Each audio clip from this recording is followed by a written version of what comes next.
Hello, আসসালামু আলাইকুম। So বন্ধুরা কেমন আছেন সবাই? আজকে নতুন আরেকটি আনাদার ব্লগ নিয়ে হাজির হলাম। সো আজকে আসি আমি ভৈরব বাজার আজকে যে বাজারে আসলাম সেটা হচ্ছে কানাকানি বাজার। আপনারা জানলে অবাক হবেন যে এই বাজারে আসলে সব কিছু কানাকানি বিক্রি হয়ে থাকে। সো আজকে আপনাদেরকে দেখাবো A to Z এই বাজারের। সো বন্ধুরা দেখতে পাচ্ছেন যে আমি আর আমার চাচাতো ভাই আসছি এখানে। সো আজকে কিছু মাছ কেনার জন্য আসলাম। আসলে এখানকার পরিস্থিতি দেখে যতটুকু বুঝলাম যে আসলে এখানে মাছ কেনাটা খুবই টাফ আমাদের জন্য।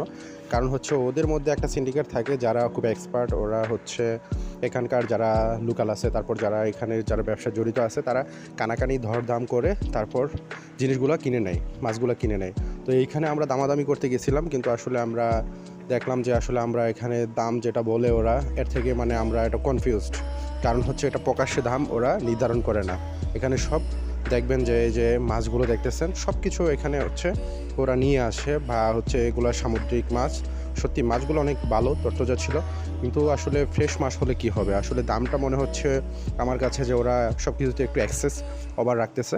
সো এই জন্য আমরা কনফিউজ ছিলাম, তার জন্য আমরা দুজন দেখতেছিলাম। আর আসলে এখানকার সব কিছু পরিস্থিতি মিলিয়ে আসলে যতটুকু বোঝা যায় যে এখানকার বাজার সম্পর্কে আপনার ধারণা রাখতে হবে। আর দাম সম্পর্কে যদি ধারণা না জানেন তাহলে আপনি এখানে এসে ঠকে যাবেন। সো আপনার কেনার জন্য আসলাম, দেখি একটু বাজার ঘুরে ঘুরে। তো আমার চাচাতো ভাই আসলে এইদিকে দেখতেছিল, সে মাছ দরদাম করার ক্ষেত্রে আসলে এখানকার আমরা জিজ্ঞেস করতেছিলাম প্রকাশ্যে। তো ওরা বলতেছিল কেজিতে কত টাকা করে।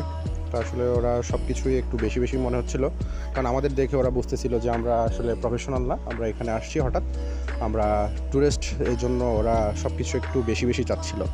সো আমরা ওনাদের সাথে কথোপকথন করতেছিলাম। তো আসলে সব কিছু মিলিয়ে দেখলাম যে এখানকার যে পরিস্থিতি সব কিছু ঠিকঠাক ছিল, কিন্তু আসলে যে দাম দরটা হচ্ছে কানাকানি। এই কানাকানি বাজার আমার জীবনের প্রথম দেখলাম। সো এই বাজারের আসলে আমার চাচাতো ভাইও অনেকটা হতাশ, কারণ এই কানাকানি দাম আমি কত বলবো, কি বা কীভাবে আরেকজন বলবে, তারপর হচ্ছে ওরা ডিসাইড করবে কে বেশি বলল, আর তাকেই তারা হচ্ছে এই বাজারে তারা ডিসাইড করবে যে যে বেশি বলবে সেই প্রোডাক্টটি পাবে। সো এরকম বাজার আসলে আমার লাইফে কখনো দেখা হয় নাই। সো আমিও উকি মেরে দেখতেছিলাম, একটু ঘোরাফেরা করতেছিলাম যে আসলে কি হালাত। কিন্তু আসলে যতটুকু বুঝলাম যে এখানে আমি যতটুকুই ঘুরি কোনো লাভ হবে না। সো আসলে অনেকটা আমি শকড। আর এখনকার হচ্ছে এই বাজারে আপনারা যদি আসেন তো অবশ্যই কিনতে পারেন, আহামরি ঠকে যাবেন না, কারণ এই বাজারটা হচ্ছে অনেক একটা ইন্টারেস্ট আপনার।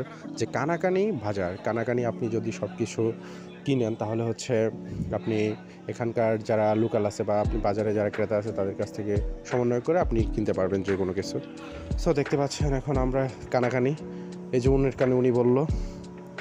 তারপর দেখেন দুজনের দাম দর ওরা কানাকানি করতেছে। কানাকানি করার পর ওরা কিন্তু ডিসাইড করতেছে যে কে বেশি বললো। আরেকজনের কাছে এসে কানাকানি শুনতেছে যে কে কত বলল।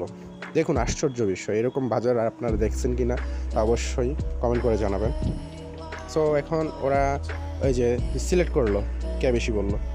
এখন কিন্তু উনি তাকেই দিয়ে দিবে, যে বেশি বলল তাকেই দিয়ে দিবে। ওকে, সো এটাই হচ্ছে এই বাজারের। আবার বলতেছে হয়তো একটু ইকুয়াল হয়ে গেছে, এই জন্য সবার কাছে আবার জানতেছে এবং পেয়ে গেছে। হ্যাঁ, অলরেডি যে বেশি বললো সে পেয়ে গেছে। সো বন্ধুরা এই বাজারের নিয়মটা হচ্ছে, রুলসটাই হচ্ছে এটা। সো বন্ধুরা ভিডিওটা যদি ভালো লাগে অবশ্যই আপনার লাইক, কমেন্ট এবং শেয়ার করে আমার পাশে থাকবেন, আর চ্যানেলটাতে অবশ্যই সাবস্ক্রাইব করে পাশে থাকবেন, কারণ আপনাদের জন্য কষ্ট করে ভিডিও বানানো হয়।